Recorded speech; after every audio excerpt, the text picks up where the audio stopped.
Sorry, guys, I had it so loud.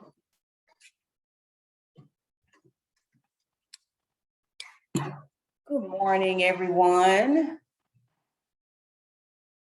Good morning. Letting a couple folks get their audio connected. Good morning, good morning. All right, Shelly Rogers. Is she with any of the agencies that are already connected? Name sound familiar, Shelly Rogers? No, okay, maybe she's with ACES. She's still trying to connect. There it is. All right, perfect. Carrie, hey Shelly, if you can hear me, can you just let me know what organization you are representing today? Hey there, I'm with ACES in Motion. Perfect, that is what I thought. All right, thank you. All right, I feel like I've introduced myself every time we've had one of these. I see some shaking of the head, so you guys know who I am. What I will do, because there is a new face on the screen today, is I'm going to allow Nicole Odom to introduce herself because I think you know the rest of us. And I'll let Bonnie introduce herself as well because she's newer to the team and will be facilitating a component of this training. So data training, data collection and invoice training is what we're doing today for those that have a after school contract with us. And so Nicole is up first. And so after she introduces herself, I'll let her go ahead and take over.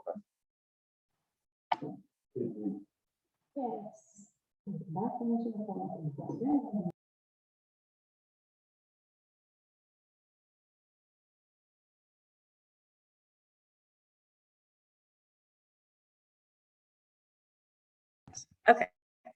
Can you hear me?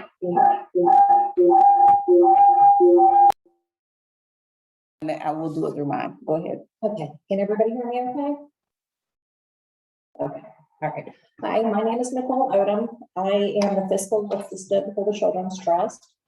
And it's nice to see faces because I've talked to some of you over the course of my year here. I'm going to be going over our invoice and our backup documentation. Can everybody see the screen? Okay. All right. The invoice form, if you've seen these forms before, is mostly the same. We have tried to listen to feedback that we've gotten from providers, and we've made a couple of tweaks and adjustments in the hopes to help folks get their invoices paid quickly and make sure that they have the correct documentation that is needed to pay them quickly.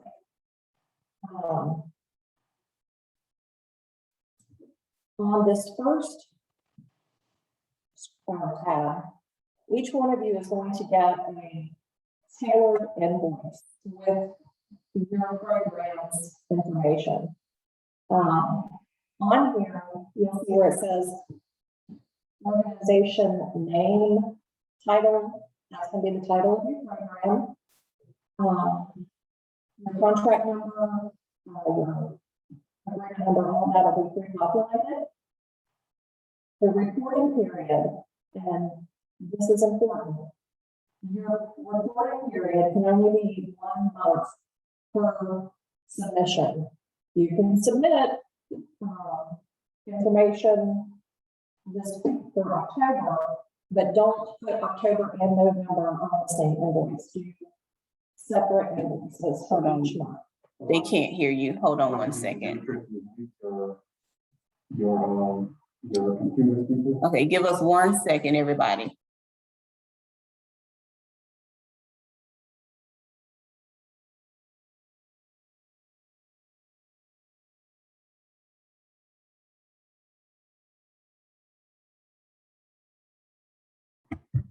Okay, can everybody hear me now? Awesome. Okay, so that was a great trial run for me. I'm gonna say it again.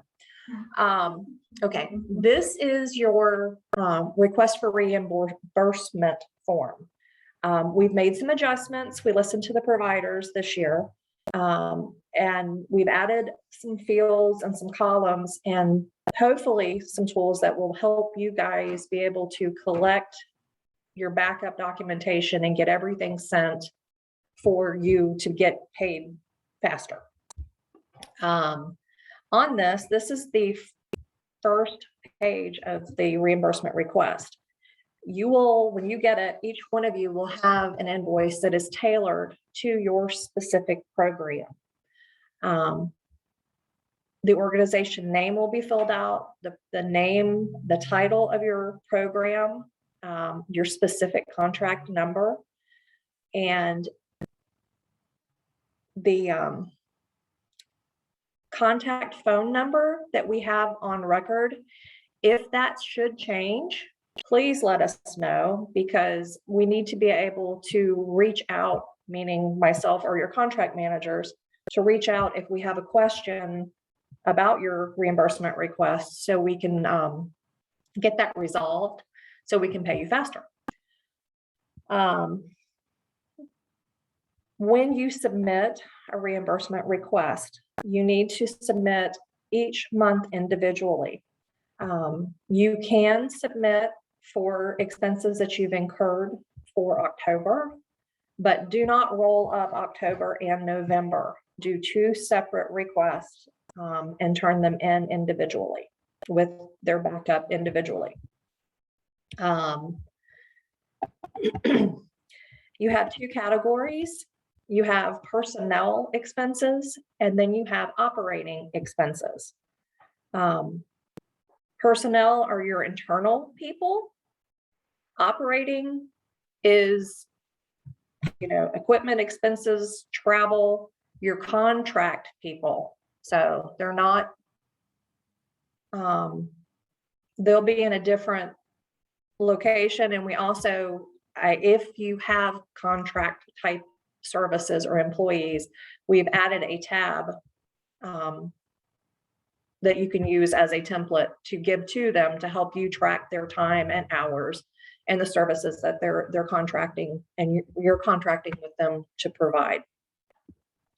Okay. There's a question. Okay. What's the difference between the award ID and the agreement? Okay. The award ID was the request for proposal number.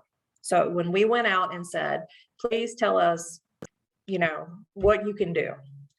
That information was based on a bid scope, and then you told us what you could do. Then once we agreed that we wanted to work together, we gave you a specific contract number that you signed, that you agree to work with us and meet the terms of those conditions. So should we just generate that when they fill out the contract? Yeah, we'll fill all of that in. Biggest thing is, if you should have an organizational shift during the course of this next year, because sometimes people move on to different jobs. Please let your contract managers know so they have the latest information. That way they'll be able to reach out to the correct person. And if we're emailing them, we don't get a return unavailable email, which would delay things. New this year, if you saw last year's, it had a little thing out to the side, which you were supposed to put 1, 2, 3, 4 with your backup. I actually got this from another provider because I liked it so much. It's a summary sheet, and it would allow you to document what the actual expense is. So say you have an Amazon receipt and it's for $100, and you have only $50 that you want reimbursed. Okay. You would include the entire receipt and then write on the receipt, or identify the item that you wanted reimbursed. But on the attachment, you could write Amazon and the amount to be reimbursed was $50. That way, if I see a receipt, and sometimes you guys have lots of receipts. So if I'm running a total to make sure that your expenses add up, this would help me reconcile if I couldn't figure out, like, why is it $200 or $150 too much? Which, if I couldn't figure it out, I would call you, but this will aid in me potentially not having to call quite so much. Now, with this attachment, and I tried to specify it in the instructions, is that the attachment is all of the documents. So it would be the receipt, the canceled check, or the credit card statement. All of those would be item number 1. Does everybody understand that? For one expense. So you would have, your Amazon receipt and then the payment information, and that would be item number 1. If you had a phone bill, you would number 2, Verizon, and then you would, the backup payment documentation for that would be number 2 also. Does that make sense to everybody? Thumbs up, thumbs down, thumbs sideways? Okay. So there again, this was just a nice thing I thought possibly that would help summarize items. It would also help you get the packet organized and make sure that you had all of the backup that went with the submissions. Okay, over to the payroll tab. Okay, this is for internal people. This is your personnel, okay, not your contract people.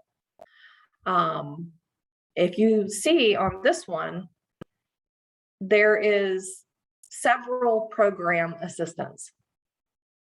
It is totally fine to have more than one person at a specific position title.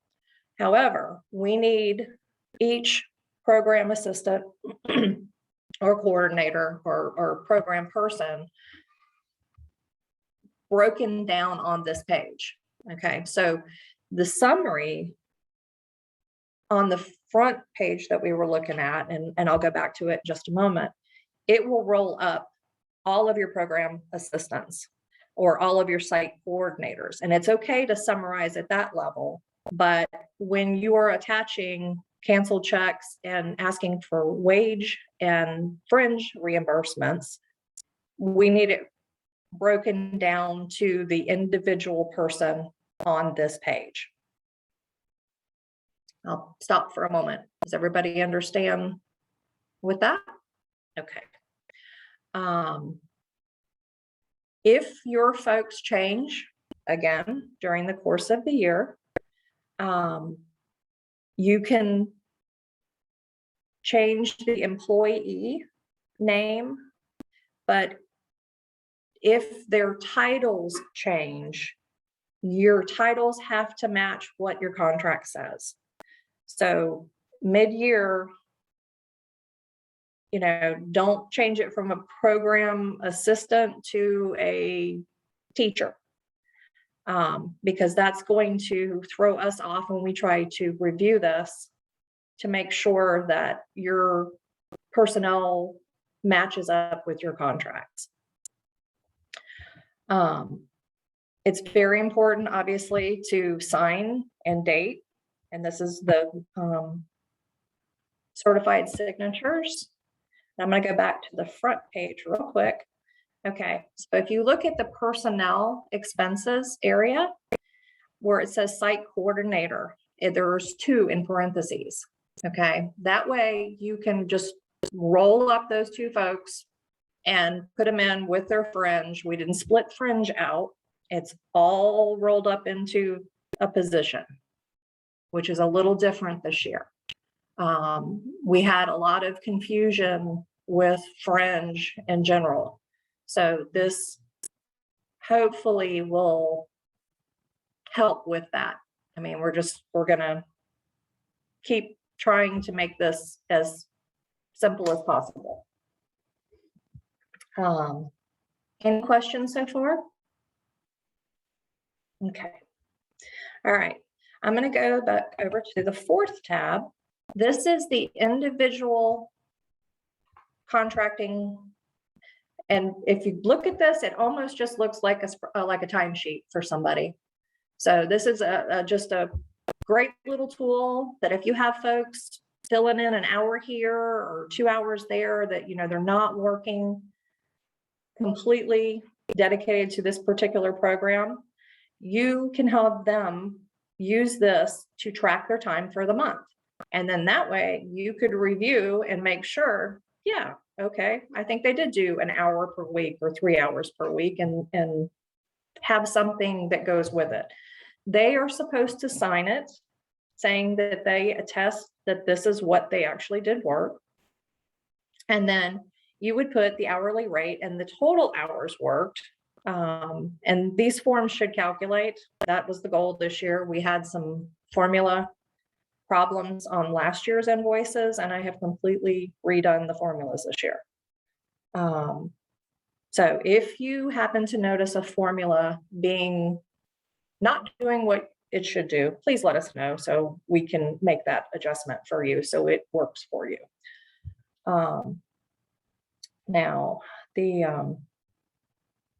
any questions thus far? Okay, you all are a great bunch. Okay. Documentation. Now that we've looked at the invoice, I wanted to touch on some of the documentation. All the documentation that you submit for reimbursement, I need the receipt, the payment. There, you know, for every receipt you turn in, there should be a corresponding payment sent with that. If you make a payment for insurance, so say you would make that payment in January for your general insurance, okay, you can ask for reimbursement and divide that by 12, but we're not going to reimburse you for the full amount up front. And what we would need you to do is just keep a copy of your insurance payment and the canceled check, and just keep that in a folder. So each month when you want to be reimbursed for insurance or Adobe software or something like that, that you attach it in that packet. And then we would have a copy of it each month that we would pay you back over the course of 12 months. Does everybody understand that concept? Okay. So before we had the other contracts, it wasn't as clear whether or not what the expenses were going to be, and we are going to reimburse them monthly. We're not going to reimburse them upfront. We'll pay them out divided by however months the contracts are. Let's see. Make sure that you sign each page of your receipts that you attest that it's a certified copy. You can handwrite it in, that's no problem. Some folks like to do Adobe and they're really good at it and they do amazing things in Adobe, but I have no problem with handwriting.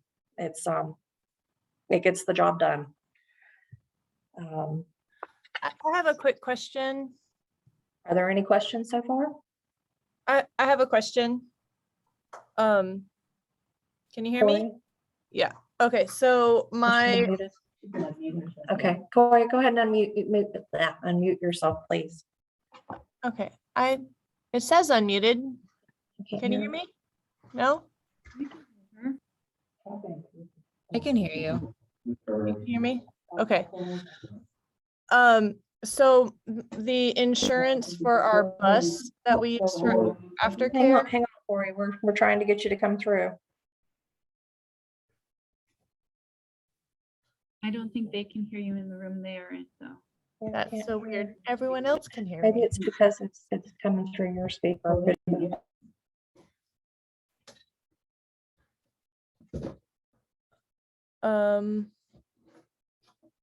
I don't know. I could type it in.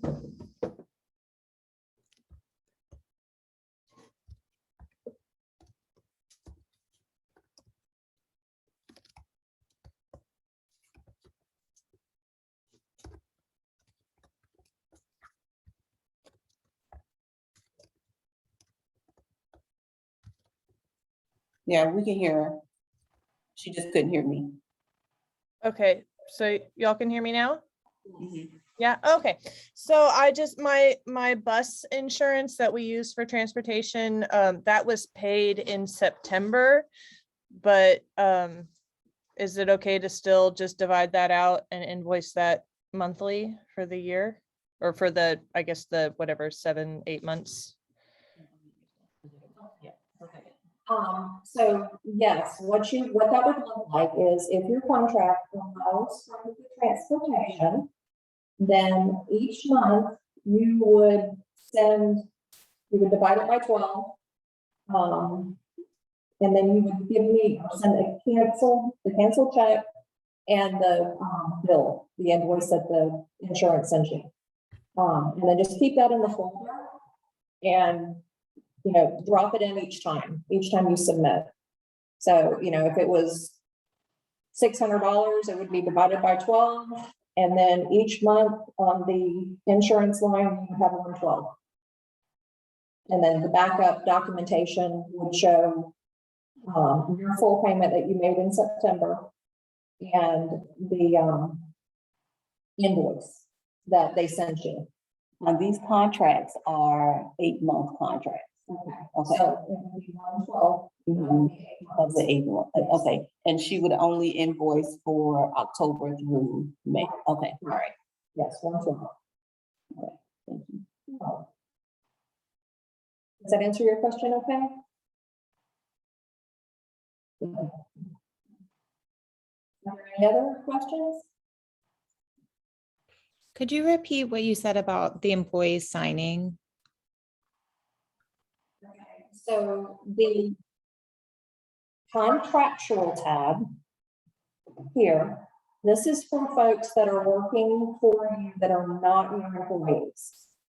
So if you had a contract individual that came in and provided services to you, and you wanted to use this form to track their hours, that over the course of that month, they did, an hour here or 2 hours there. And you'll see out to the left where it says task description. So if they do different tasks for you, say they did an art project, type item. This is just a nice tool for providers to use if they don't have something already created. Some of the larger providers that I have seen over the course of the last year have their own forms that they use.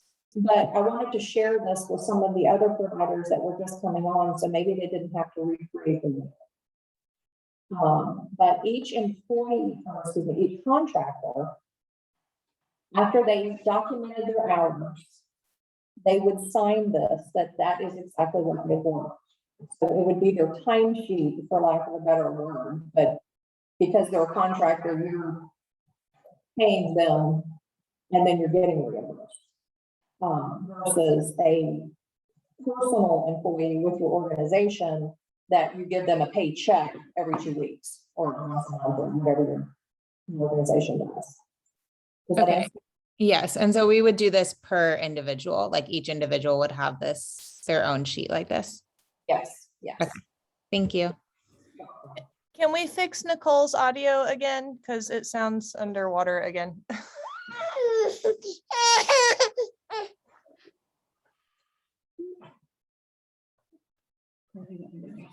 I think when you had Nicole's audio on, yeah, that worked better.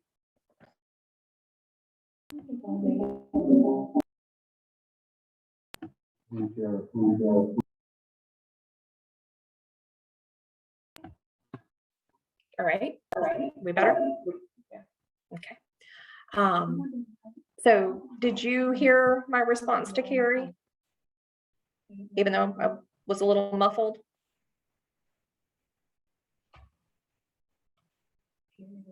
Okay. Are there any other questions about invoicing? Or they're obviously, they're due the 15th. This year, we are sticking to deadlines and there is penalties if you don't submit your invoices on time. Even if you are not asking for reimbursement, we are asking that you submit an invoice indicating that you have no expenses that you are asking for that month. This helps us with our tracking of contracts to make sure that we haven't overlooked your payment instead of trying to, think we're on track and you sent it in and, we're that way it helps with delays. So even if you're not asking for reimbursement, please complete the reimbursement request and indicate it that there is no reimbursements for that month. So everybody, well, that's pretty straightforward. So, are there any other questions?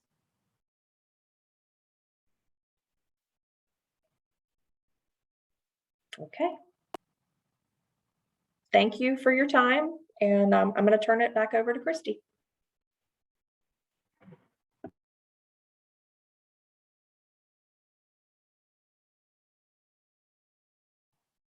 Okay, thank you, Nicole.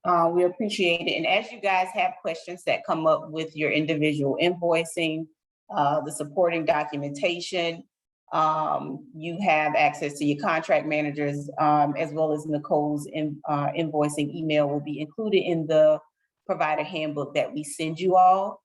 And as stated earlier, when you submit your invoices, copy your contract manager on everything.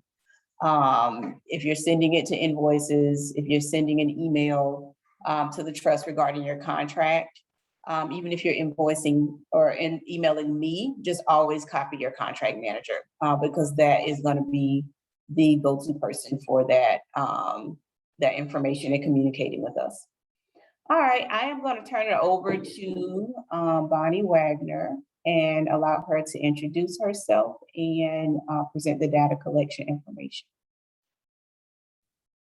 Good morning. My name is Bonnie. I am the new Research Planning and Evaluation Coordinator. Does everybody hear me? Good, good. So yesterday afternoon, I emailed everyone two things you should have received in your email.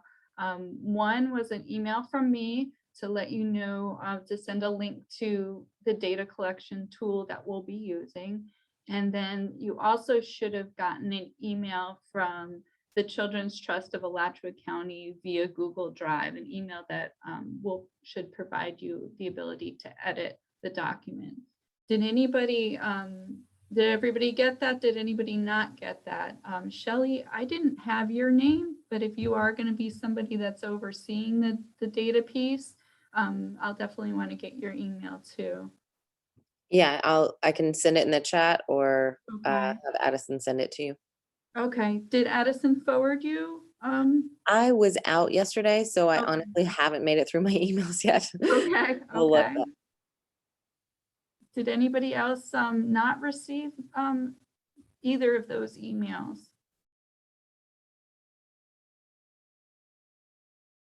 Okay. Can you hear me? Yes, I can hear you. I got the one from you, but I did not get a second one to be able to edit it. Okay. But as I just tried to edit it, it says request access from owner. So I clicked on that. So that may go to you or to somebody. Yes, that'll work too. Yes, Carrie discovered that yesterday as well. She clicked on the link and then was able to do that. And then hopefully you're able to edit. But should anything come up like that, you do have my email. You can reach out and we'll figure it out. But I'm going to go ahead and share and walk through it and take your questions.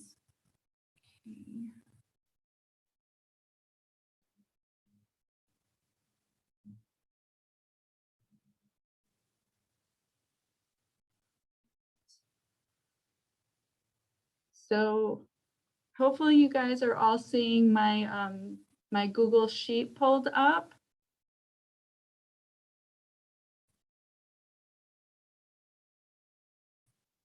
Can you guys see the Google Sheet pulled up on the screen?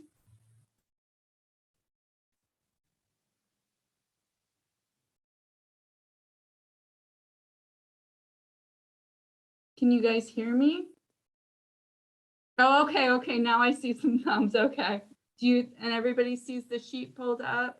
The first page is, so there's there's 5 tabs across. There's 2 tabs that are really just for reference, for information on what the sheet is, and then there's a reference tab for the performance measures. And so this one, I have ACEs in motion up right now, but everybody's is basically the same. And so it will have basically the contact information for us, the program, and then it will explain that this is what we're tracking is child enrollment, monthly attendance, and parent satisfaction surveys. The data collection is expected in order to receive invoice payments, and to kind of break it down by month, we have kind of the expectations within each month. So it's very similar to summer.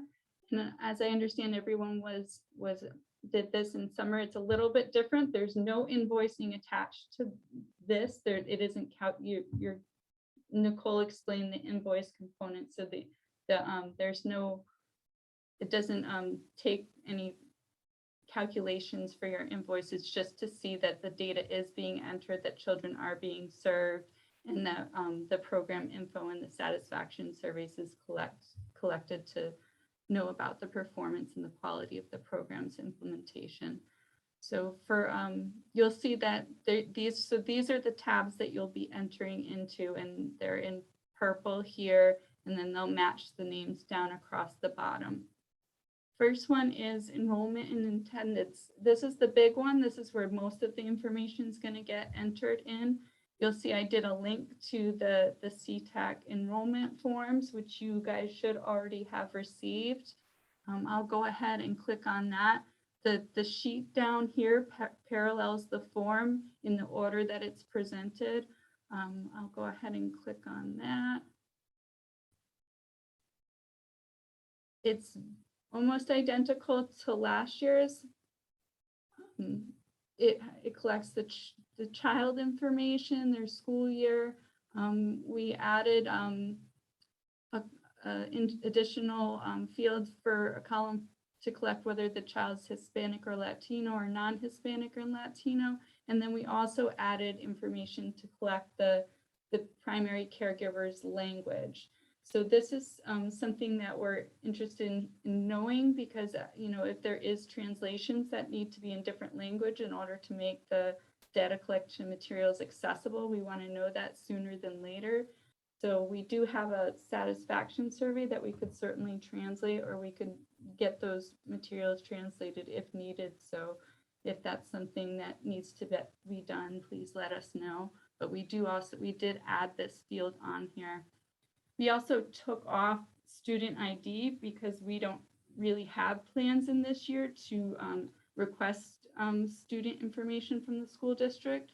And then we also realized that it was something that was a real pain point in getting to collect it from parents. So you do not need to collect the child's student ID, but we do ask that you collect their school name and the grade that they're attending in this school year. We also have that parents are giving permission for the information to be submitted to the Children's Services or to the Children's Trust of Alachua County, and that they sign this and date this. So this form does need to be filled out for each child that's enrolled. And then additionally, there's the photography release, whether they consent or they do not consent. And then this is for your organization to fill out, just so we know if we have this paper, which organization filled this out. And then down here is the qualification for the scholarship. If they are below the federal poverty line, and which level, whether they're receiving SNAP benefits, IEP, or they're in foster care, voluntary or formal kinship care, in home case management. So check one of those boxes for that. Any questions or on the enrollment form? Everybody has it. I have a question. Since our program started like in the beginning of the school year, all of the kids already have filled out enrollment forms. Are you asking us to have them all fill out this form again in addition to that? Yes, for the data collection piece, and then also to make, I mean, you can fill out as much of the information for them, but we do need this part signed. And then if there's, and then the photo release too. If how they, either way, whether they consent or do not consent.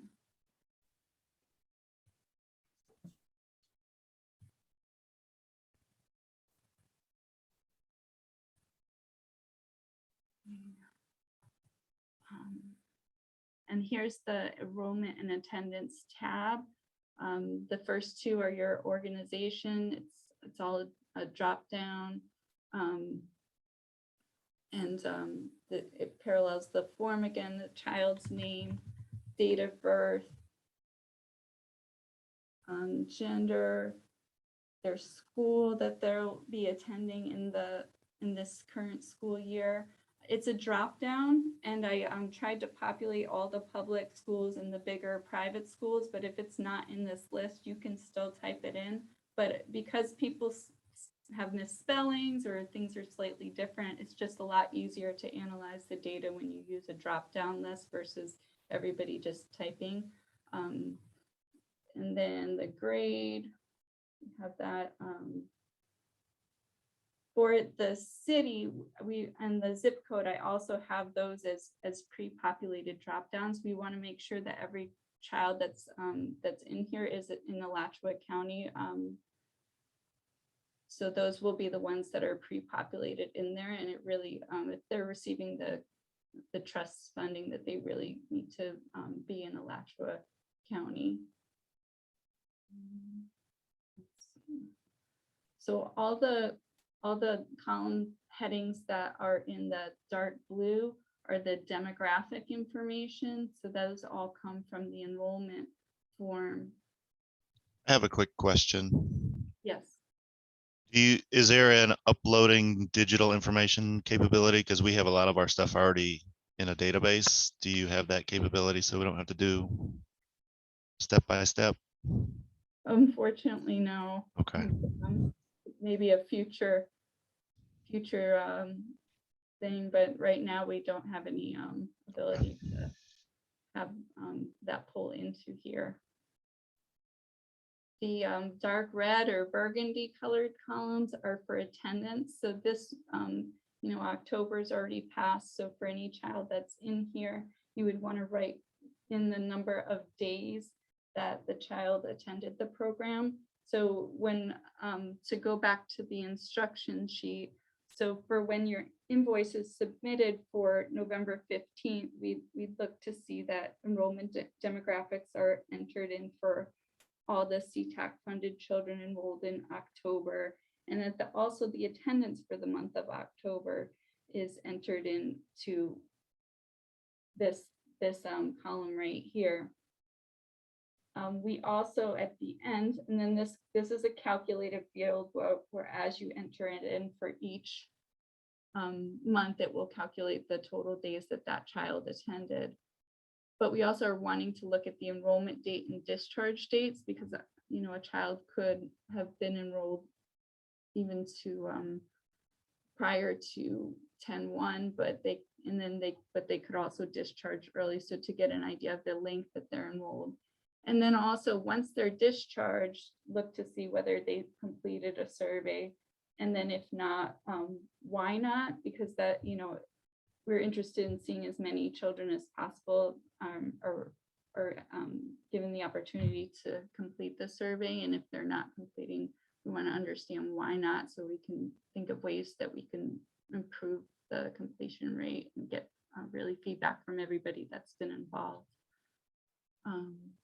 So, but that's the enrollment and attendance tab. There's also this little minus button here, because after they're enrolled and you're just doing attendance. So say you have all your children enrolled in this first month, or maybe in November you have all of them. You don't really need to look at the demographics anymore if you've already entered it. You can just collapse that, so you can just see your attendance and enrollment dates. I have a question about the photo video release. So if a parent refuses that, then are they not eligible for the scholarship? I think they're able to refuse to have the photos taken. It's an option. We just can't, we can't have any of their, just don't give us any of their photos, or make sure if they are in a photo that that it's not something that's shared or put out there. Because any photo, because like in the summer, at the end of the summer, we had our reflections. We asked you guys to share photos with us. So those photos being shared are the ones where parents are like, oh, it's okay. We give our consent to share photos for public marketing or sharing about the program. So that's so we know. Okay, yeah, thanks. I have another question about the enrollment form. When the parents signing that, they're giving permission for like their phone number and address and all that information to be released as well? Like they Yes. know that's going to be happening? Yes, that they know that this is that you're going to be sharing this information that you collect on that form with the funder. Okay. And what do you guys use that data for? Like, why is it necessary to have all of that from them? So I'll hop over to our performance measure tab, because we want to make sure that the money that goes into these programs is you know, that we're being accountable with the dollars spent, and that we're tracking to see if the program is you know, having an impact on the youth that it's serving, and that it's being implemented with quality. So the reason we ask for that information is to verify that the dollars being given are actually, you know, that there are children behind those dollars, and that that they, how many days they're attending, that the sites are you know, compliance in their site monitoring, and then the satisfaction surveys. So the information is used to evaluate the program, basically, and to see how the dollars are being used. So this is the enrollment and attendance tab here is actually will populate to tell you how you're doing on your performance measures as you're entering the data. I'll do one as an example. I'll add just anything you type in there, and then if you click over here, it'll tell you, and as you enter additional children, it will calculate how you are doing towards those targets. The exception is for this one and this one. Those are this one's based on the contract manager's site monitoring. They'll go and do a visit to your site to monitor for compliance across 7 different areas. For the enrollment and attendance, we really wouldn't be able to calculate that until the child is discharged from the program, because we want to see the number of children enrolled who've attended at least 70% of the program days. So for ACEs in Motion, and I put this in the comments for each of you individually, but we look at what's 70% of this number of days, and then how many children enrolled have attended for ACE's emotion, that would be 99 days. How many children in the roster have attended for 99 days or more, and calculate the percentage that have achieved that level of attendance to see is the program really effective in engaging children long-term over the course of the year. This measures the quality of the site monitoring to see if everything looks good there, which I can share that as well. That's a part of the overall evaluation of the program's implementation. And these better off items all come from the satisfaction survey. And then that will also calculate the number of discharged children, the number of satisfaction surveys, and then the survey completion rate, to kind of keep aware of how many families are getting discharged and whether they are indeed completing the surveys at the end of the program. I did do the survey electronically as well this year, but there's the paper copy as well, so we can try both ways to get it if we see that they're, if parents aren't able to do the paper copy, we could try for it electronically as well. Any other questions on this tab or anything else I've shared? There is one question in the chat about full names. And so I just wanted to comment on that we are requesting full names again, similar to what we did in the summer.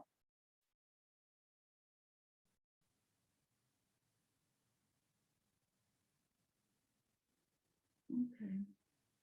So there's Bonnie, sorry to interrupt. Is the enrollment form, are parents able to fill that out online as well? Or is that just the survey that's available online? We could make this clicked it again. I couldn't make this a PDF where they could click into it, or we could make it a Google form, but we would want you guys to enter into this form, because we want, whether they do it by paper or by electronically, we do want all of them entered into the same place, which it reminds me to remind you to not download this form. This form lives online, and it's to be a way for us to sort of track the information live in real time as it's going in, as children are enrolling, as their attendance is happening, as surveys are being entered. So if you download this and save it into your My Documents folder, I'm not going to be able to see it. Dion's not going to be able to monitor it. We're not going to know this information as it's occurring in real time. So you don't need to download this. This is unless you want a copy for reference, but in order to share this to us and for us to know what you're doing, you'd want to keep this on, enter your information online to represent what your program is doing.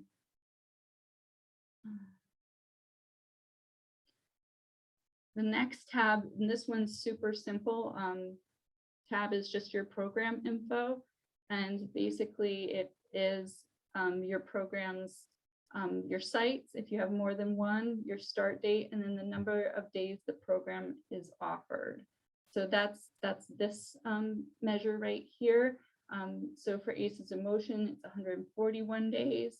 And then as you're entering it in, it will start to tally up the number of days.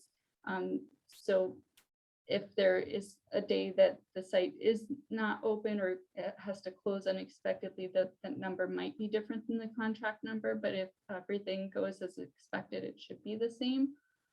So each month in, October is already passed, you would fill out the number of days that the program was open, offered to children for after school.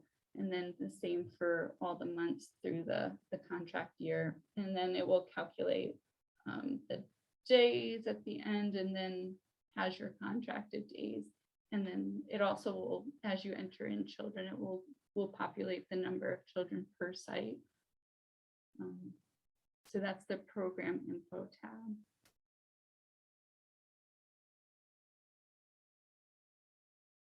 Any questions on this one?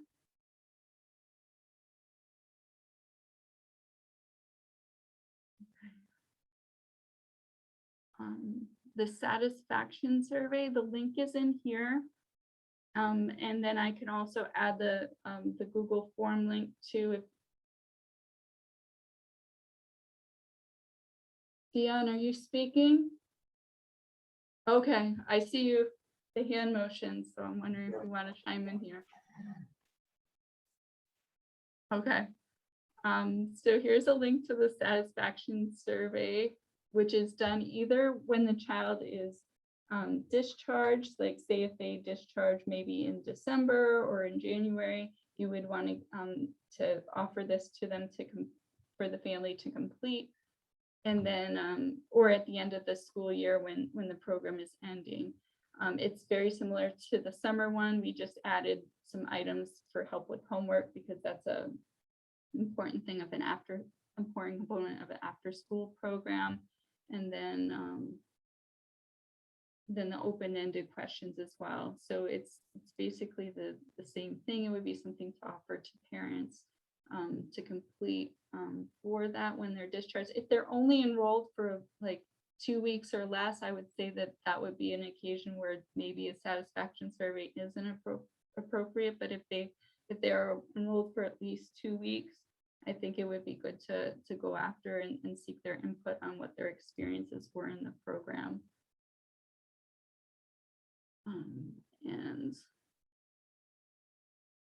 so this would be the tab on the data collection tool where to enter that in.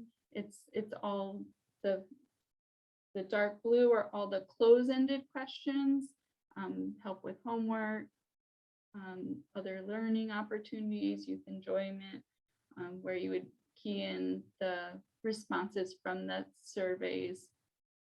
And then we have our open-ended questions, what they like best, what they like least, and why they chose the program, how the program impacted them, would they recommend it, and then any other suggestions they have for the Children's Trust.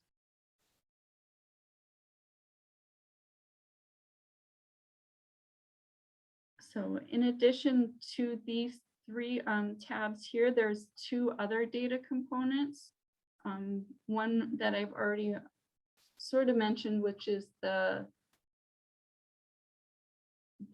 site monitoring tool, which will be completed by the contract manager, where they will do a visit to the site. They'll monitor for the 7 components: environment, safety, background checks, CPR certification, that the activities are delivered as contracted, youth engagement, that the youth are actively participating, involved, and appear engaged in the program activities.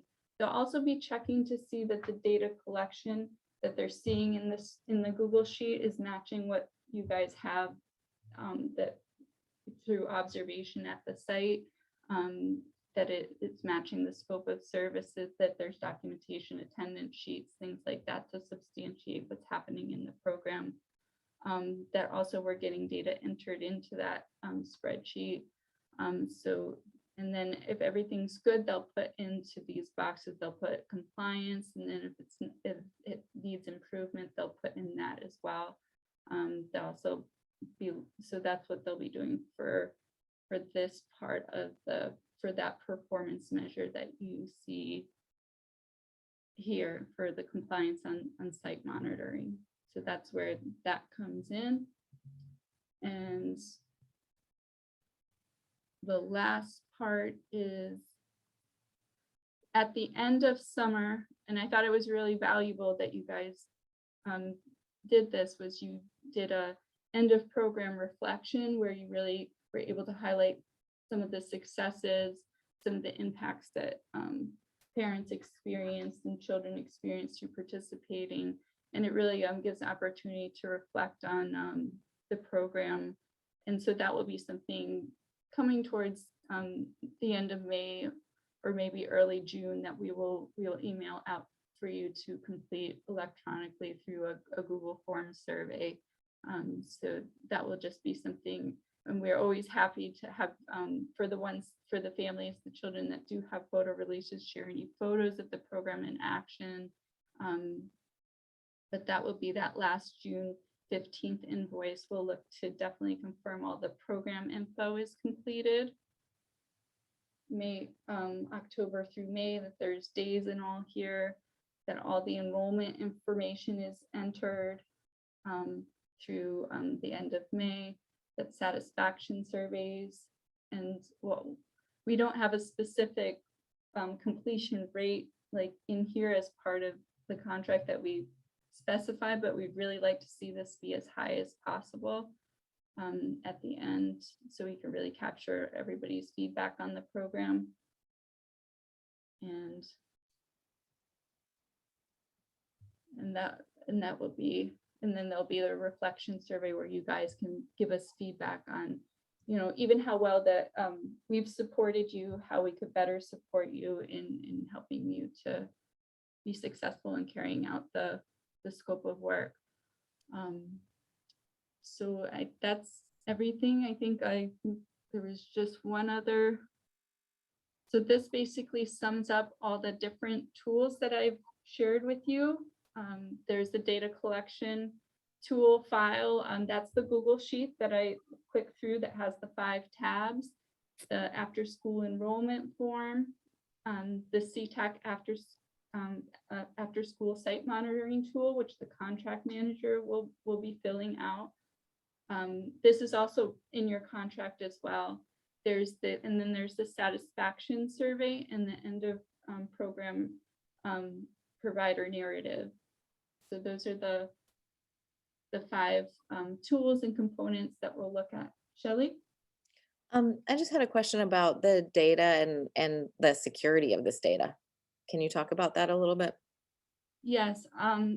So this is each site has their own link in the Google Sheet, and so that is viewable by the program, the provider, and then the CTAC staff that are managing it. It's not shared outside. It's not public. People can't navigate to it unless they are provided the link. So the only people that can edit it are the ones that have been given permission to.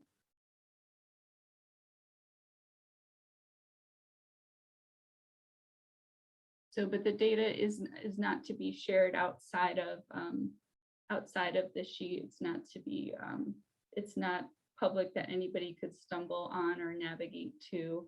And it needs to be kept secure and confidential by the staff that are maintaining it.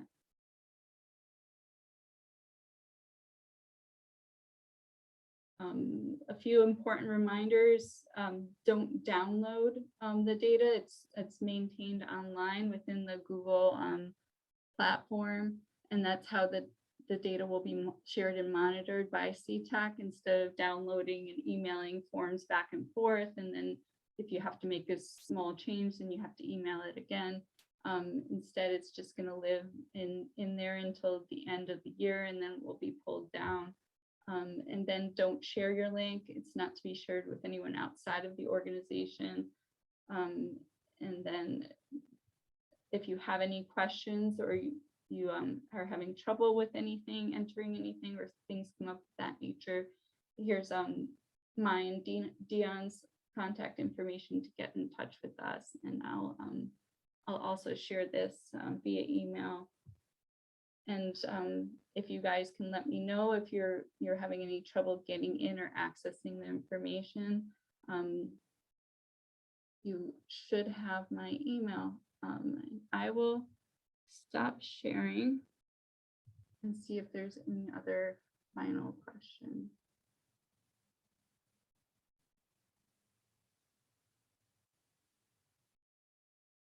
No, oh, I see Christy's question now. No child information is public record. That is not part of the that information on like what money that we spend, or things that are things about services to children and families are not part of public record. Like, nobody can ask us to release a list of families that we serve.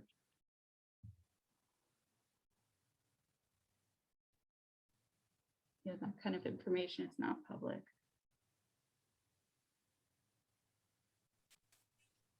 Any other questions?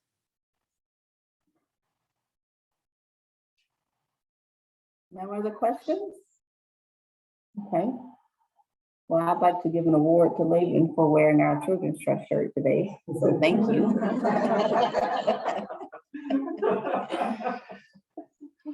All right, as I stated earlier, feel free to reach out to us at any time. We are happy to talk through any of this information or explain any of this. This recording will be shared. It'll be on our website, but we can share it with you all as well once we get it downloaded and on our YouTube page. So we'll share that. Also earlier, I mentioned a provider handbook. So that information will be sent out to you all. Please review it. Every year we make changes to the provider handbook. We revise the contracts, we revise the provider handbook. So the changes in your contract will also be reflected in the provider handbook. So just make sure you are reviewing that. Each year, the invoice template will be sent out as well. And so we'll get all of that information to you all, I think this week. Yep, okay, I think this week. So we appreciate you guys being on the call, and we look forward to all the great services that you guys are going to be offering. We look forward to visiting. You all let us know what events you're having, what's happening at your location. We would love to be able to share that information on our social media pages and attend if there's something happening. We can attend if you need us to judge a competition. Those are the things that we're looking forward to do. We would love to do that. Christy has already tried to convince Dion to coach, but so we're still working on that, Christy. We're still working on that. So we are devoted to making your programs as successful as we can. So we're excited about this. There was one other thing I was going to mention, and I don't remember now. Okay. All right. So you guys have our contact information. Thank you again, and we'll be sharing everything with you all by the end of the week. All right. Bye-bye. See you later.